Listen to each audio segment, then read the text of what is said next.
Dream job ఆదిత్యతోనే సాధ్యం. Aditya degree colleges admissions open. For more information visit our website. బలూచిస్తాన్కి అండగా బీజేపీ నిలబడుతోందా? దీనికి అవుననే సంకేతాలు కనిపిస్తున్నాయి. ఇన్ని రోజులుగా బలూచిస్తాన్ ఉద్యమం ఒక అంతర్జాతీయ ఉద్యమంగా గుర్తించడానికి కూడా అనేక దేశాలు రెడీగా లేనటువంటి పరిస్థితి. అలానే ఎప్పుడైతే భారత్ వర్సెస్ పాకిస్తాన్ యుద్ధ వ్యూహాలు మొదలైనాయో ఆ రోజు నుంచి బలూచిస్తాన్ ప్రజలు ఒకటే విజ్ఞప్తి చేస్తారు, భారత్ బలూచ్ ఫ్రెండ్షిప్ అనేటువంటి నినాదం. అలానే ఈ మధ్య కాలంలో పెద్ద ఎత్తున వినిపిస్తున్నటువంటి మరొక నినాదం ఏంటంటే ఫ్రీ బలూచిస్తాన్, ఇండిపెండెంట్ బలూచిస్తాన్, అలానే రిపబ్లిక్ ఆఫ్ బలూచిస్తాన్ని గుర్తించండి అనేటువంటి విజ్ఞప్తి ఫస్ట్ ఇండియాకి, ఆ తర్వాత ఐక్యరాజ్య సమితికే బలూచిస్తాన్ ప్రజలు చేశారు. సో ఇది రాజకీయంగా ఎలాంటి పరిస్థితులకి దారితీస్తుంది, ఒక దేశాన్ని గుర్తించడం అనేది ఎలాంటి సందర్భంలో సాధ్యమవుతుంది అనేటువంటి చర్చ ఒకవైపు జరుగుతోంది. కానీ రాజకీయంగా బీజేపీ వ్యూహాలు మాత్రం అమలు చేస్తూ ముందుకు వెళ్తోంది. కేంద్రంలో అధికారంలో ఉంది ఎన్డీఏ కూటమి ప్రభుత్వం, కానీ బీజేపీ అందులో కీలకమైనటువంటి పాత్రధారి. 240 సీట్లతో మెజారిటీ లీడ్ బీజేపీనే తీసుకుంటుంది. సో ఈ క్రమంలో బీజేపీ తీసుకునేటువంటి స్టాండ్ మొత్తం దేశంలో నిర్ణయాన్ని ప్రభావితం చేసేటువంటి అంశం అవుతుంది. ఒక్కొక్కరుగా బీజేపీ నేతలు బలూచిస్తాన్కి అనుకూలంగా ట్వీట్లు చేయడం మొదలుపెట్టారు, కామెంట్స్ చేయడం మొదలుపెట్టారు, రియాక్ట్ అవ్వడం మొదలుపెట్టారు. గత 4 రోజులుగా పరిస్థితులు గమనించి చూస్తే కనుక కాల్పుల విరమణ ఒప్పందం పాకిస్తాన్ వర్సెస్ ఇండియా కుదిరిన తర్వాత నుంచి రాజకీయ వ్యూహాలకి బీజేపీ నేతలు పదును పెట్టారు. ఆ క్రమంలోనే బలూచిస్తాన్కి క్రమంగా మద్దతు పెరుగుతోంది. ఈరోజు అస్సాం ముఖ్యమంత్రి హిమంత్ బిశ్వ శర్మ ఒక ట్వీట్ చేశారు. దీంతో బలూచిస్తాన్కి బీజేపీ అండగా ఉంది, బలూచిస్తాన్ అంశం పైన తన స్టాండ్ని క్లారిఫై చేసింది అనేటువంటి అంచనాలు ఇక్కడ కనిపిస్తున్నాయి. హిమంత్ బిశ్వ శర్మ చాలా కీలకమైనటువంటి నాయకుడు, బీజేపీ సెంట్రల్ కమిటీలో కూడా పరపతి ఉన్నటువంటి నాయకుడు. అలానే తూర్పు భారతంలో ముఖ్యంగా బెంగాల్, బంగ్లాదేశ్ రాజకీయాల మధ్య బలమైనటువంటి చక్రం తిప్పుతున్నటువంటి వ్యక్తి, ఈశాన్య రాష్ట్రాలన్నింటినీ కూడా ప్రభావితం చేస్తున్నటువంటి వ్యక్తి. సో ఆయన అనూహ్యంగా Balochistan holds profound historical and spiritual significance for Hindus primarily as a sacred home of Hinglaj Mata temple అనేది ప్రముఖ హిందూ దేవాలయం. అది బలూచిస్తాన్ ప్రాంతంలో ఉంది. మన దేశంలో శక్తిపీఠాల గురించి మనం వింటూనే ఉంటాం. అలాంటి 51 శక్తిపీఠాల్లో హింగ్లాజ్ మాతా మందిర్, నాని మందిర్ అని కూడా పిలుస్తారు దీన్ని. ఆ మందిరం చాలా ముఖ్యమైనటువంటి మందిరం. ఇప్పటికీ కూడా పాకిస్తాన్లో ఉన్నటువంటి హిందువులు ఎక్కువ జనాభా ఉంటుంది. అటు సింధ్ రాష్ట్రంలో కానీ, ఇటు బలూచిస్తాన్ రాష్ట్రంలో కానీ, కోర్ పంజాబ్ ఏరియాలో కానీ, ఇతర ప్రాంతాల్లో హిందువుల జనాభా అసలు మచ్చుకు కూడా కనబడినటువంటి పరిస్థితి ఉంటుంది. ఒక్క బలూచిస్తాన్లోనే 1.5 కోటి జనాభా ఉంటే అందులో 14 లక్షల మంది వరకు హిందువులు ఉంటారని చెప్పని అంచనా. సో వీళ్ళందరూ కూడా ఒక యాత్ర చేస్తారు హింగ్లాజ్ మాతా దగ్గరికి, హింగ్లాజ్ మాతా మందిరానికి వెళ్ళి చేస్తారు. సంప్రదాయం ప్రకారం, చరిత్ర ప్రకారం చూస్తే కనుక గుజరాత్, రాజస్థాన్, మహారాష్ట్ర ఇలాంటి దూర ప్రాంతాల నుంచి కూడా ఒకప్పుడు హింగ్లాజ్ మాతా మందిరానికి వెళ్ళేవారు. దాన్ని గుర్తు చేస్తూ హిమంత్ బిశ్వ శర్మ ఈ పోస్ట్ చేయడం అనేది ఆసక్తికరంగా మారింది. ఇందులో చారిత్రక అంశాలను కూడా ఆయన ప్రస్తావించారు. Beyond its religious important, Balochistan serves as a poignant reminder of the ancient cultural presence of Hindus in the region. అది ఆయన చెప్పాలనుకున్నది ఏంటంటే హిందూ మాతకి సంబంధించినటువంటి మందిరం గురించి ప్రస్తావిస్తూ కూడా ఆ ప్రాంతంలో ఉన్నటువంటి హిందూ సంస్కృతి సాంప్రదాయాల్ని చెప్పారు. Long before the sub continents partition, దేశ విభజన కంటే ముందరే కూడా అక్కడ చాలా బలమైనటువంటి సాంస్కృతిక ముద్ర ఉంది.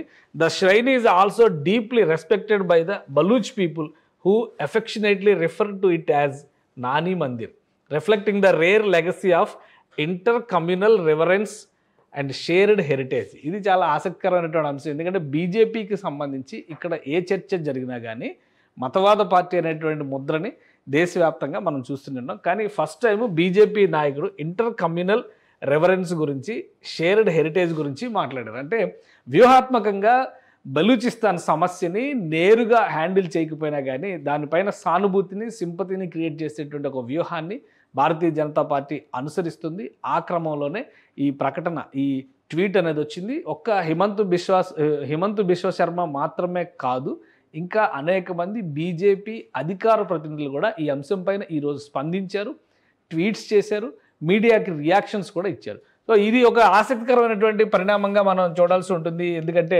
ఇదే కామెంట్స్ని ఇక్కడ చూస్తే మీర్ యార్ బలోచ్ ఈయన ట్వీట్ చేశారు. ఈయన ఒక సామాజిక ఉద్యమకారుడు, బలూచిస్తాన్ ఉద్యమం గురించి సోషల్ మీడియాలో పెద్ద ఎత్తున ప్రచారం చేస్తున్నటువంటి వ్యక్తి. ఆల్రెడీ ఇండిపెండెంట్ బలూచిస్తాన్ ఆవిర్భవించేసింది అనేటువంటి ప్రకటన కూడా ఇచ్చారు. అలానే ముఖ్యంగా హిందూ సమాజాన్ని ఆకట్టుకునేటువంటి ప్రయత్నం హింగ్లాజ్ మాతకు సంబంధించినటువంటి అక్కడ దర్శనానికి వచ్చినటువంటి భక్తుల దృశ్యాలు ఇవన్నీ కూడా ఈయన ఈ ట్విట్టర్లో ఎక్స్లో షేర్ చేస్తూనే ఉంటారు. పాకిస్తాన్కి వ్యతిరేకంగా జరుగుతున్నటువంటి అనేక ఉద్యమాలకు సంబంధించినటువంటి అంశాలను కూడా ఇందులో ప్రస్తావిస్తూ ఉంటారు. ఇక్కడ బలూచిస్తాన్ ప్రజలు నిర్వహించినటువంటి ఒక భారీ సభకు సంబంధించినటువంటి దృశ్యాలని ఇందులో షేర్ చేశారు. అసలు హింగ్లాజ్ మాత గురించి ప్రత్యేకంగా ప్రస్తావించడానికి కారణం ఏంటి? బలూచిస్తాన్ కోరిక వెనకాల హిందూ బలూచ్ ప్రజల సాంస్కృతిక మెర్జర్ అనేది, అంటే వారి మధ్య ఉన్నటువంటి సత్సంబంధాలు అనే వాటిని ఎందుకు పదే పదే ఎక్స్పోజ్ చేస్తున్నారనేది ఒకసారి విశ్లేషించే ప్రయత్నం చేద్దాం. మన దేశంలో శక్తిపీఠాల లెక్క చూస్తే ఈ విధంగా 51 శక్తిపీఠాలు దేశవ్యాప్తంగా కనిపిస్తూ ఉంటాయి. ఈ శక్తిపీఠాల్లో పాకిస్తాన్లో ఉన్నటువంటి ఏకైక శక్తిపీఠం హింగ్లాజ్ మాత మందిర్. ఈ హింగ్లాజ్ మాత మందిర్ ఇక్కడ బలూచిస్తాన్లో ఉంది. అలానే శ్రీలంకలో కూడా 2 శక్తిపీఠాలు ఉన్నాయి. అలానే ఇక్కడ ఒక విధంగా ఢాకా, బంగ్లాదేశ్ రాజధాని ఢాకేశ్వరి మాతా మందిర్ అంటారు. ఢాకేశ్వరి మాతా మందిర్ అది కూడా శక్తిపీఠం. అక్కడ కూడా 4 శక్తిపీఠాలు ఉన్నాయి. అయితే పాకిస్తాన్లో ఉన్నటువంటి హింగ్లాజ్ మాతా మందిరం ఇది ఒకే ఒక్క మందిరం. మిగతా వాటి అన్నిటితో పోలిస్తే కూడా దీనికి ఒక ప్రత్యేకత ఉంది. ఎందుకంటే శక్తిపీఠాలు ఏర్పడిందే పురాణం ప్రకారం చూస్తే కనుక సతీదేవి శరీర భాగాలు ఏ ప్రాంతాల్లో పడ్డాయో భూమి మీద అక్కడ 51 శక్తిపీఠాలు వెలిసినాయి అంటారు. అందులో తల భాగం హింగ్లాజ్ మాత మందిర్గా మారింది అనేది ఒక నమ్మకం.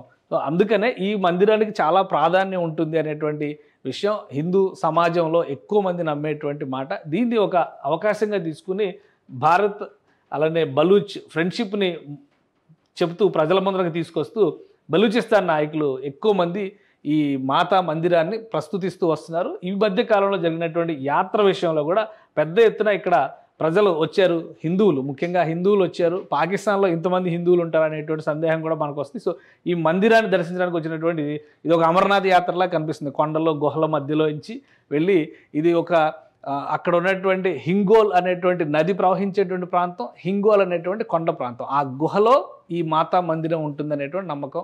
1 కాదు 2 కాదు 13వ శతాబ్దం నుంచి ఇక్కడ పూజలు అందుకుంటున్నట్టుగా చారిత్రకమైనటువంటి ఆనవాళ్ళు ఉన్నాయి.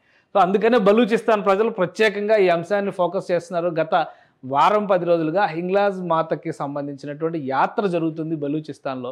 అక్కడ యాత్ర జరుగుతున్నటువంటి విధానం, బలూచిస్తాన్ ప్రజలు అక్కడ హిందూ సంస్కృతిని గౌరవిస్తున్నటువంటి విధానం చెబుతూ భారతదేశం తమ ఉద్యమానికి మద్దతు ఇవ్వాలి, బలూచిస్తాన్ని ప్రత్యేక దేశంగా గుర్తించాలి, భారతదేశం ఒక రాయబార కార్యాలయాన్ని కూడా బలూచిస్తాన్ కోసం కేటాయించాలి, ఢిల్లీ నుంచి ఆపరేషన్స్ మొదలు పెట్టాలి, ఐక్యరాజ్య సమితి తమను స్వతంత్ర దేశంగా గుర్తించాలి, బలూచిస్తాన్ అంటే పాకిస్తాన్ కాదు అనేటువంటి నినాదంతో పెద్ద ఎత్తున ఉద్యమం జరుగుతుంది.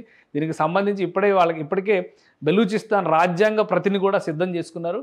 వివిధ సందర్భాల్లో చర్చల తర్వాత డెమోక్రటిక్ రిపబ్లిక్ ఆఫ్ బలూచిస్తాన్ త్వరలోనే ఆవిర్భవిస్తుందనేటువంటి ప్రకటన కూడా చేస్తున్నారు. ఇప్పుడు బీజేపీ రంగంలోకి దిగింది కాబట్టి ఈ ఆందోళన, ఈ ఉద్యమానికి మరింత వెన్నుదన్ను లభించేటువంటి అవకాశం ఉంటుంది.